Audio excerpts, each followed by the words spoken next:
Newcastle Permanent Building Society today launched its new corporate wardrobe. The clothes designed by Newcastle's Jane Mann feature the Building Society's colours of black and white. Join Ray Deneen and Anna Manzoni for all the news tonight at 6.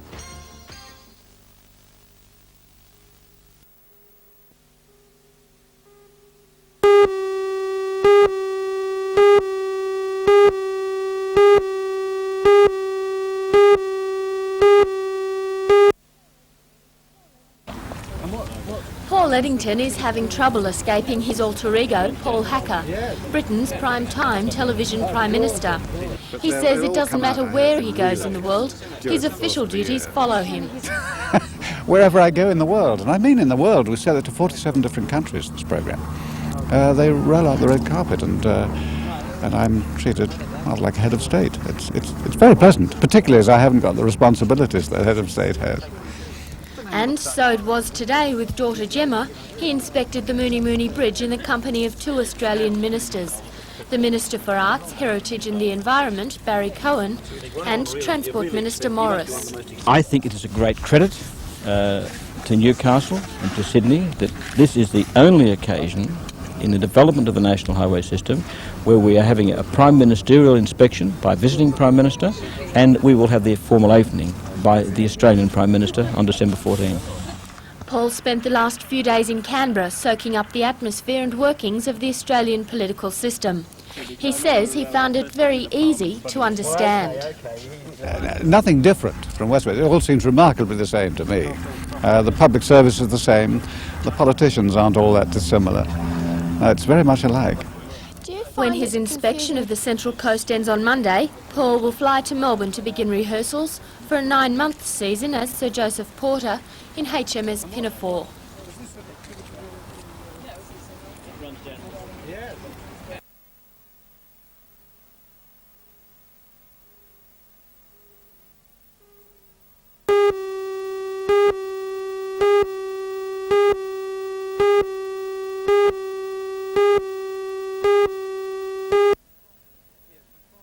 Yes, when trying to attract open company horses, Lee, it's a wise move to do that. We've done it on this occasion, linking the AWA Cup into the Villiers at Randwick on the 20th of December.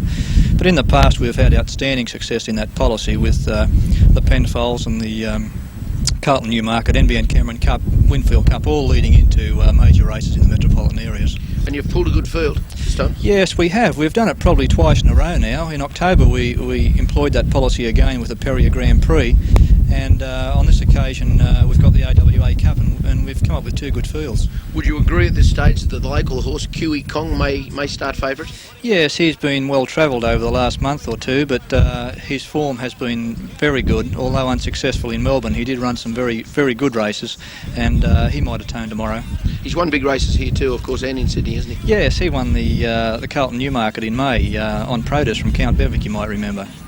This is a race that's going to be an ongoing affair too, I believe, the AWA Cup. Yes, well it is. It's another sponsor into our fold. AWA have signed a 5-year contract with us to promote this race each year, so we're getting together a nice group of sponsors now.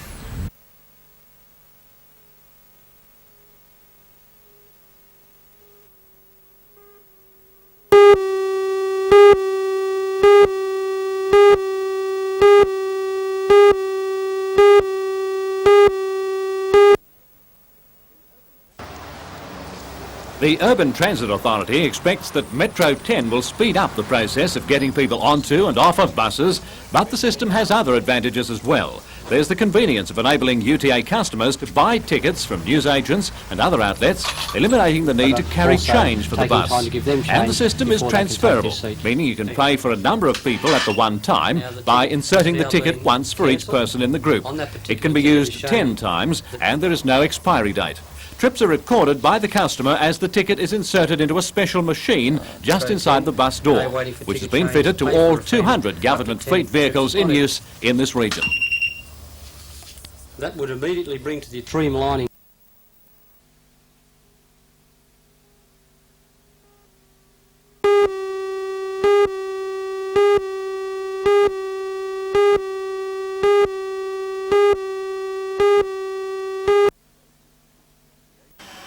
The ABS figures are contained within a report called Births New South Wales 1985 and show that the number of illegitimate births statewide has doubled since 1969 to more than 13,700 a year, even though the overall birth rate has remained about the same. In the Hunter last year, 15.67% of babies were born out of marriage. But the trend coincides with the increased incidence of de facto marriages. Therefore, some social workers believe that the increase in illegitimate children does not necessarily mean an increase in the number of single mothers. Pat Tynan is a social worker with the Catholic Church. She believes the bulk of the increase in illegitimate births has been amongst women over 25. She says there is no evidence of a teenage baby boom.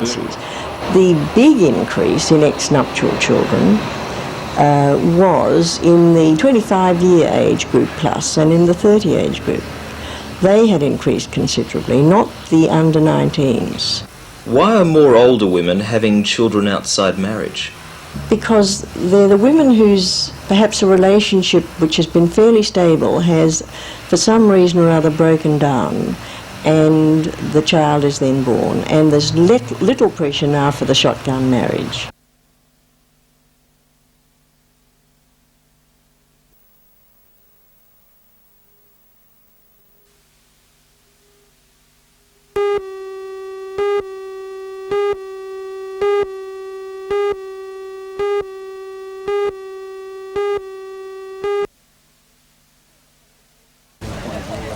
Speed was of the essence when the services lined up for the big event, the Tennyside Relay, with the ambulance service in lane 1, firemen in 2, the customs service in lane 3, and the police racing in lane 4.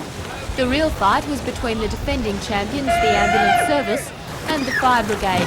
They had ex-Olympic and Commonwealth Games competitor Peter McLaughlin on their side. The customs service fielded the only woman, but as the sideline vets predicted, the fiery steam come first in little more than 5 minutes. While it all looks like sun and fun, the inter-service duel raised much-needed funds for the children's ward at Mater Hospital, and also provided a social avenue for emergency service squads to get to know each other.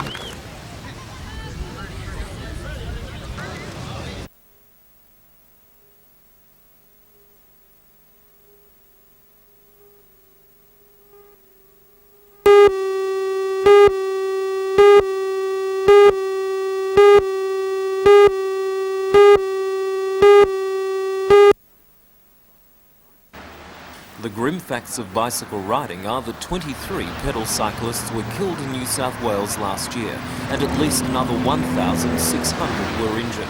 By far the major cause of death and injury was head injuries. So in an effort to encourage riders to wear head protection, the state government is offering rebates on purchases of approved bicycle helmets. The $5 rebate applies to helmets bought between the 1st and 24th of December. The helmet must be one of these Australian Standards Association approved models: Guardian, OSHAT, Stackhat, Sprinter, Scott Aspen Atom or Hardtop. Rebate coupons are available from the NRMA and motor registries and must be sent to the government before the 30th of January next year. The police expect this scheme to increase the number of cyclists wearing helmets. But why not make helmets compulsory? I think it's far better if we initiate the public slowly into the wearing of helmets, get them to accept the wearing of the helmets prior to making it a law, much the same way as the seatbelt issue in cars. The Newcastle Cycleways movement says the rebate scheme has been tried successfully in Victoria. President Professor Colin Key believes, however, that legislation may be needed. If we find that there are a large number of people who resist the wearing of helmets and they get themselves and other people into hospital, well, we feel that in the public interest, and certainly in the interests of the mounting hospital bills in the state, that the compulsory wearing of helmets could be certainly economically justified and very much justified in human and moral terms.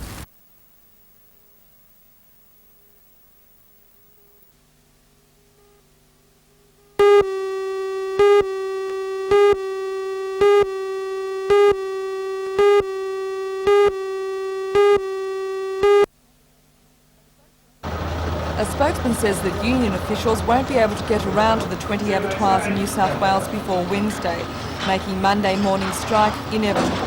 The 5-day strike is over superannuation and 19-day month claims. And we're Employers seeking say their the stop support. For will cost example, them $35 it's an million export market. We'd be in going to the lost Waterside sales. Workers Federation. Meanwhile, Electricity Commission controllers at Waratah have joined their North Coast colleagues in strike action.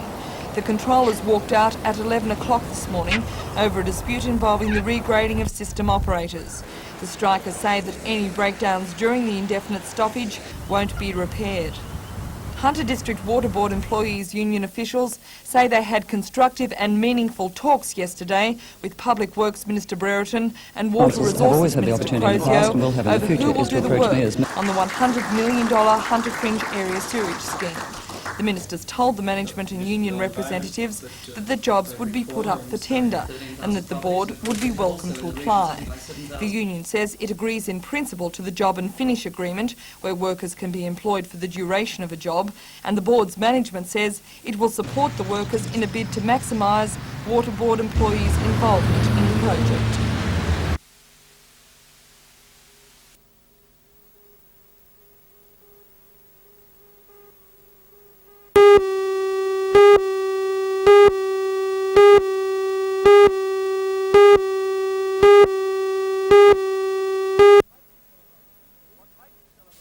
What made the celebrations mean more to the champion hoop was that they were held on his home track on Cessnock Cup Day. The modest champ was proud of his selection. It was really a big thrill, you know, like I just rode recently in the Melbourne Cup. That was a great thrill, but then now to get selected to represent Australia, it's right at the height of my career. It certainly is. How many winners are you up to now? I know you've ridden more winners than any other current jockey in Australia. And that's right, Lee. Luckily I'm up to 1,390 now. So 91 in a couple of moments with the Cessnock Cup. I hope so, yes, it'd be nice, Lee. Reckless Tradition, you worked him here down the track today. I know he's out of the paddock, but it must have been a marvellous thrill, as you say, to ride in the Cup and do well too. To even get a ride in it, and then to run so well and all that, he did the upper hunter very proudly, I'm sure. He's a real pet, and yeah, young Simon, he's been down there riding him. Congratulations on representing Australia. We'll be looking out for you. I know you're going to Malaysia to ride perhaps half a dozen races, and I think if the local fans could wish you well, they would, because it must be a thrill to have been honoured on your local track here today. That's right, Lee. It was a mighty thrill, and I'll be going over there, and I'll be riding my heart out, and I'll be trying for like Australia, but especially for that upper hunter. Go ride the winner of the Cup. Thanks a lot, Lee. Well, Tomo didn't win the Cup, but as usual, he was in the finish. 200 to go, and LTS on the leader. Barzoon coming after it. In third place, Big Valdu, followed by Calypso King. It's LTS getting away near the line, a length in front. Barzoon on the outside's not going to pick it up, and LTS wins the Cup. LTS by a half length on the line to Barzoon, Big Valdu. And then came Blazing Warrior, Calypso King, Kitchener Town, always early, Linoleum, and Belmont Bay was last hit.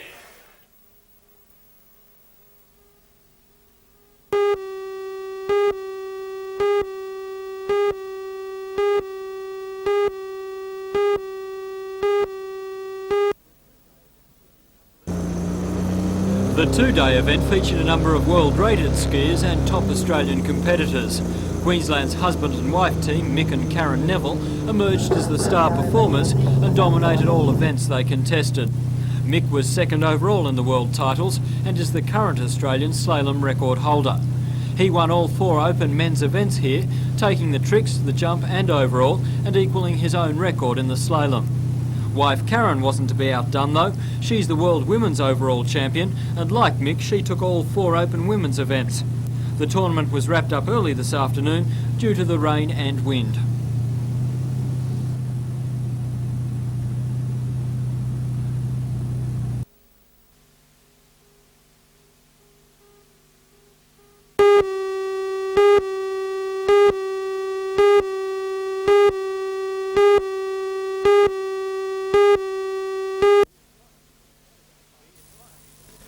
The inquiry will be carried out by the ELCOM chairman, Dr. Don Brown, General Manager Frank Brady and board member Alex Wagon. The board has appointed Sedgman and Associates to make an independent study. Mr. Cox said he expects both reports in a fortnight and will be making a further statement. The Minister said today that he's acutely concerned that the spending of $3 million extra has failed to fix the problems, and their nature could be far more serious than he was first led to believe.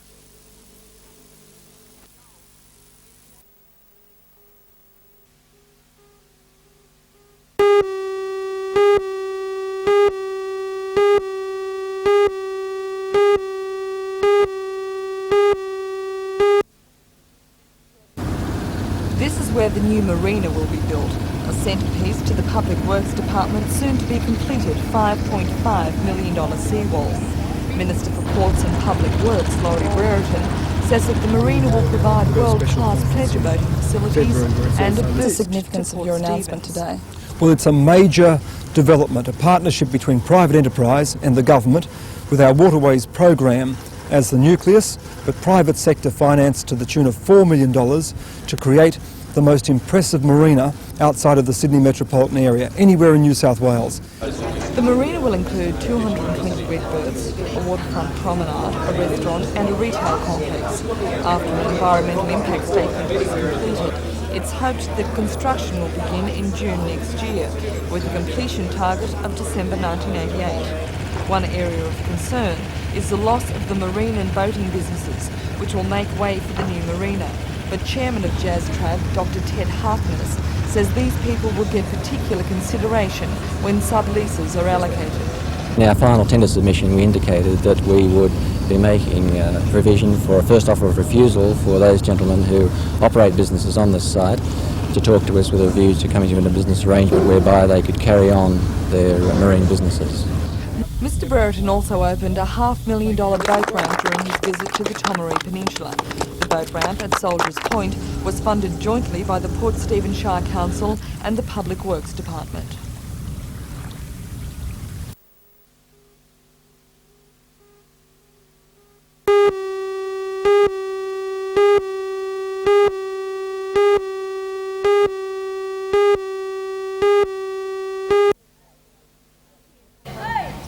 The P&C Association of Mount View Public School had been lobbying the Education Department to declare the school's permanency since it opened last year. Yesterday, a deputation to Mr Cavalier was met with unexpected but very welcome good news. We expected it just to be a formality, another step on the ladder towards permanency, but no way did we expect to find out that it would be permanent. That was really terrific. The school now has an enrolment of 400 Year 7 and 8 students. The first HSC class will attend Mount View in 1990, when the school's projected enrolment will be 900.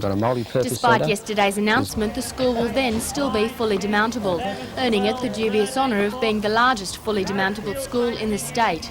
Construction on the permanent buildings will, however, have started by then, with a completion date set for 1992.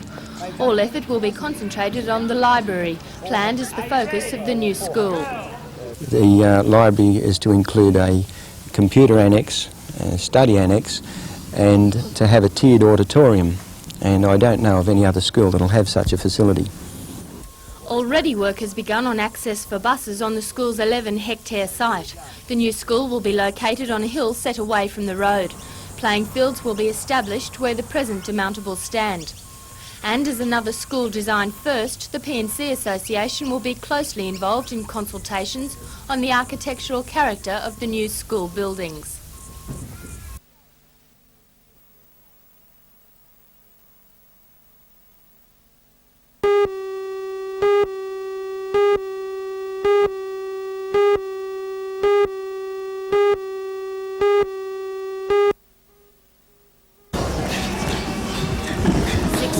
The Overtaking group fine-tuned the basic moves under instructor Happy Naranora last night. Happy is the current New Zealand light heavyweight champion. He's here on a 6-month contract to train kickboxers at Gire's Karate Gym in Newcastle. Happy sees the Hunter Challenge as a stepping stone to the Australian title next March.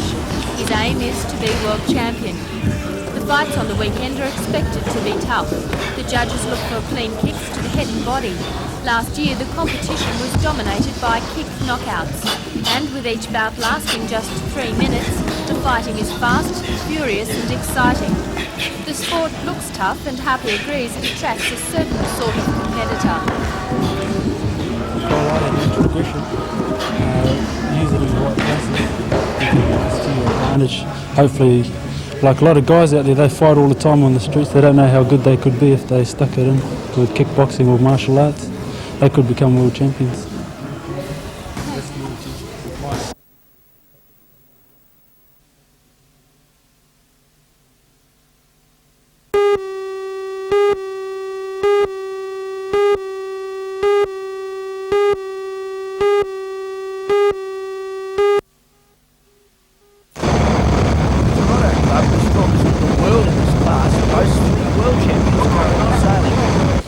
Champion Gary Bruniges and Greg Gardner in Dad's Lads took everything before them last season, including the state title and will start strongly fancied. The 83 world champion Terry Curran, who with most of the world's top 505s, with foreign hand Red Creek, will have Lindy Lou set to regain past glories. Peter Hewson and Alan Ovenden, now in a new boat called Solid Gold, are themselves a classy outfit, having won a Pacific title and the 85 National Championship. Saltwater Wine with Dean Blatchford and Tommy Woods is in fine form, having just returned from taking out the French National Championship. They've also won a world title, a European title, and have won 9 of their last 10 starts. The only out-of-town with much of a prospect of success is the multiple World 18-foot champion Dave Porter of the Middle Harbour Club. The remaining 3 heats of the state title will be sailed off Manly Beach as a forerunner to the World Championships in 1988.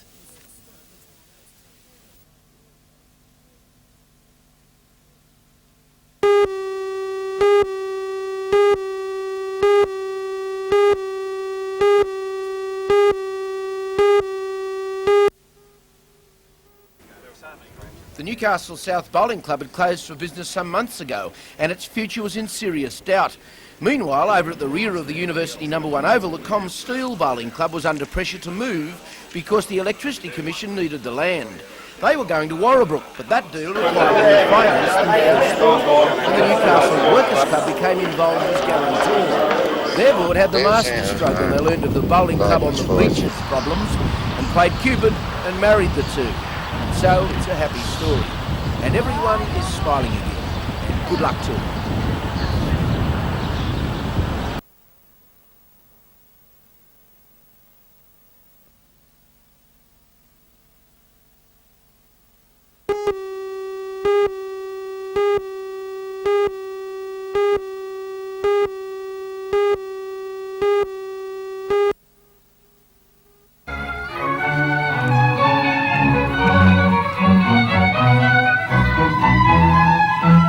Symphony amongst the vines married music and the environment to create an event that left a crowd of 1,000 people applauding for more.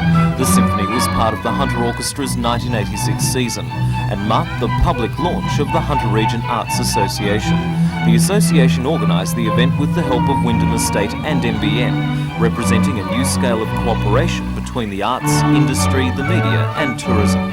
The banks of the Hunter River at the winery provided a natural amphitheatre, and the Army provided some camouflage netting to keep the summer sun off the musicians. It was a perfect formula for paddling in the water or lying on the bank and enjoying classics from the masters like Brahms, Bizet, Haydn and Handel.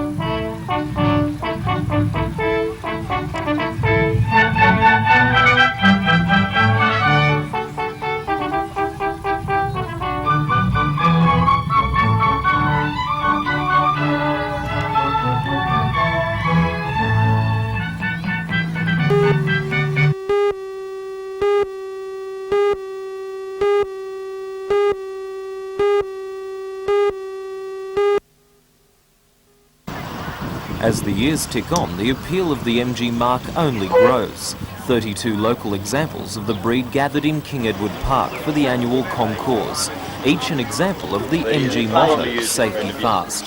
The cars ranged from a 1932 model J2 to a 1979 rubber-nosed MGB Roadster. The cars were judged on their overall condition, from suspension to the interior and everything in between. The judges described the competition as very close, but the overall winner was Jeff Redmond's Black Beauty, an MG TA Tickford.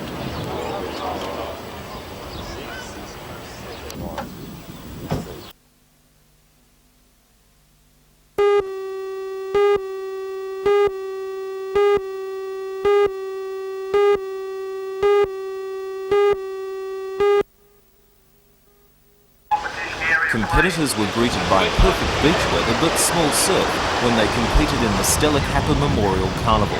The carnival is held in the Newcastle branch each season in honour of the late Stella Kappa, who bequeathed a large amount of money to the branch for the work of its lifesavers during the 1955 Maitland floods.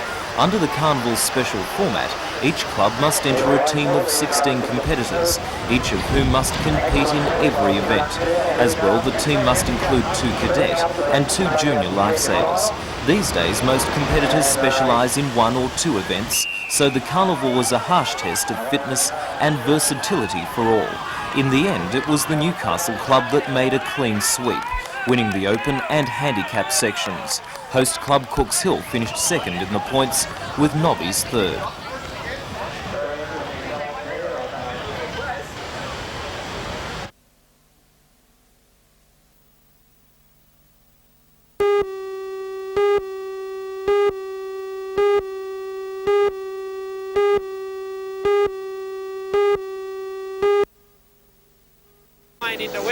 In the meantime, John Pine has the lead. The Queenslander, Mick Rowell, look at him. He's poised right behind John Pine and he's ready to strike. And Ron Pine is starting to join in to make it a 3-way affair up front.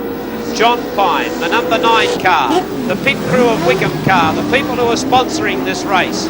John Pine, Mick Rowell and Ron Pine, 1, 2 and 3 up front. And there's the mistake by John Pine. It came. Mick Rowell was waiting for it. Pine left the hole and Mick Rowell filled it as quick as a wink.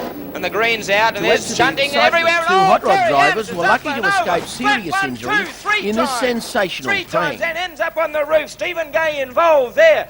2 or 3 cars came to grips just before the... Although there's a group of stock cars went on a redesign Strait that could be into the bargain. Oh, look out! Wham!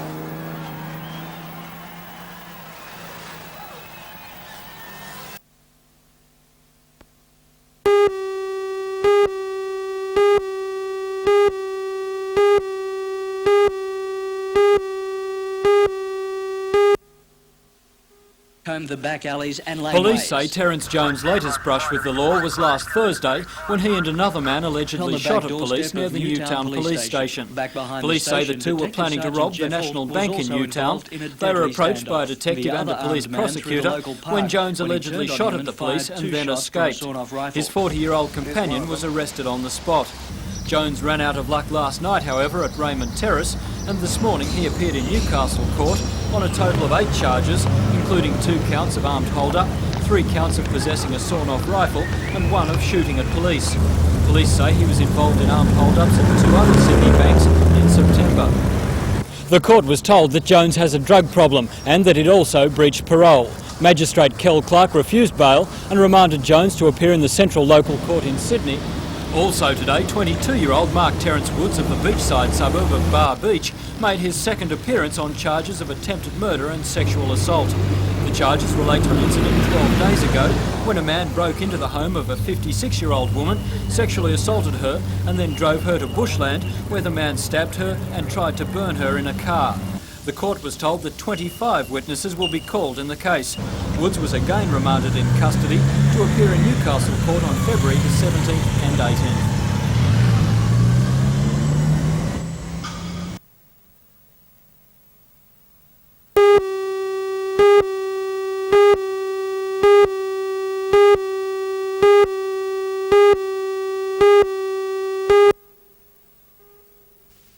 Throughout the year, but especially at holiday time, there is graphic evidence of the Stay Safe Committee's conclusion that many serious accidents result from overtaking manoeuvres.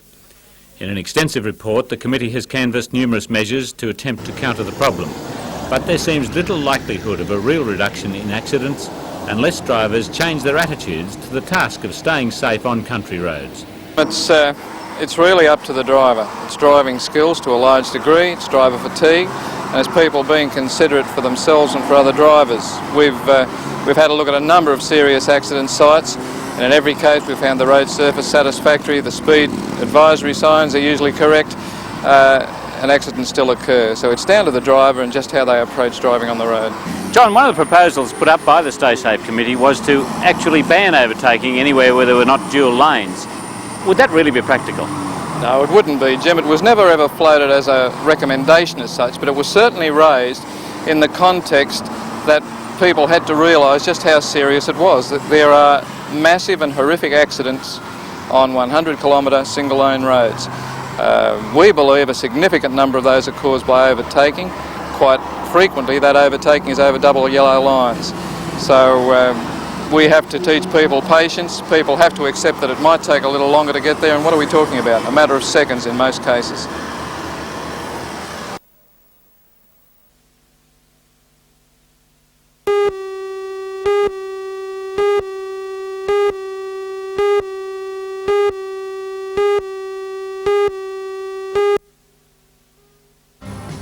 Hello, I'm Helen Hughes. The Area Health Board on the Central Coast has called for private tenders to operate the casualty ward of Wyong Public Hospital. The board blames a shortage of doctors in the public system for the move, but visiting doctors and the community see it as a downgrading of the hospital. Join Ray Deneen and Anna Manzoni for all the news tonight at 6.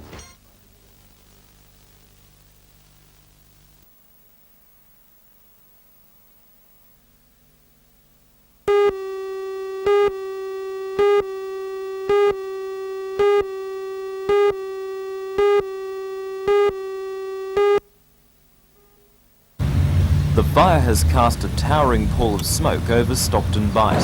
A wind direction change around 5 p.m. fanned the flames west towards the Nelson Bay Road, and for a brief time it looked as though the Bayway Caravan Park would be threatened. Police closed the road and diverted traffic along Fullerton Cove Road. For the brigades from Port Stephens, Fern Bay, Stockton and Waratah, it's been a case of fighting fire with fire. Backburning has begun along a 4-kilometre front to trap the fire in a pocket of relatively inaccessible bush.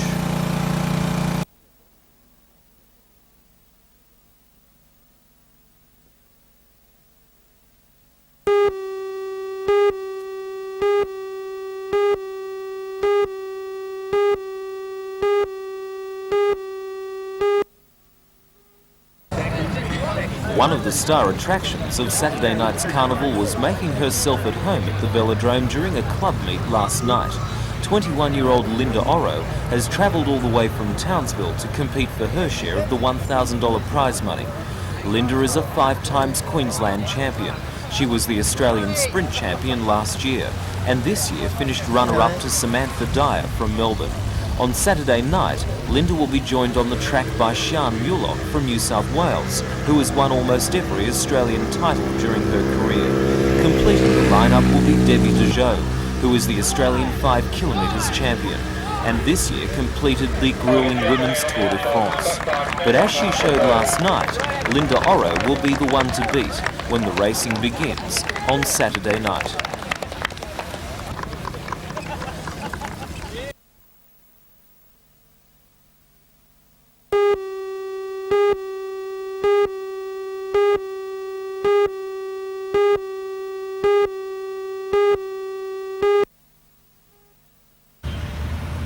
The fire cast a towering pall of smoke over Stockton Bight. A wind direction change around 5 p.m. yesterday fanned the flames towards the Nelson Bay Road, and for a brief time it looked as though the Bayway Caravan Park would be threatened. Police closed the road and diverted traffic along the Fullerton Cove Road. For the brigades from Port Stephens, Fern Bay, Stockton and Waratah, it was a case of fighting fire with fire. They backburnt along a 4-kilometre front to trap the fire in a pocket of relatively inaccessible bush.